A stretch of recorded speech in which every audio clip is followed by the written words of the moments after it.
Hebrews chapter 5.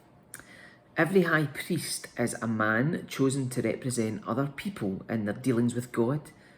He presents their gifts to God and offers sacrifices for their sins, and he is able to deal gently with ignorant and wayward people because he himself is subject to the same weaknesses. That's why he must offer sacrifices for his own sins as well as theirs.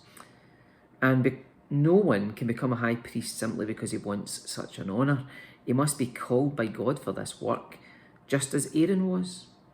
That's why Christ did not honour himself by assuming that he could become high priest.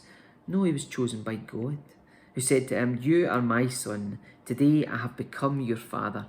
And in another passage, God said to him, "You are a priest forever in the order of Melchizedek."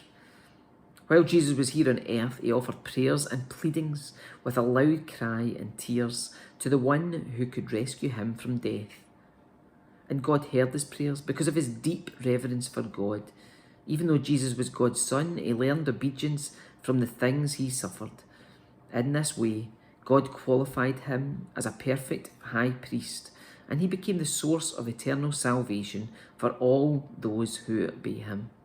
And God designated him to be a high priest in the order of Melchizedek.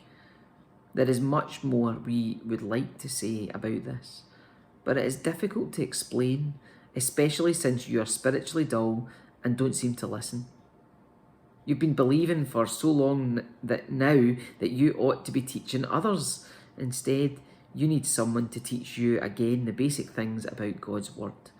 You're like babies who need milk and cannot eat solid food. For someone who lives on milk is still an infant and doesn't know how to do what is right. Solid food is for those who are mature, who through training have the skill to recognise the difference between right and wrong.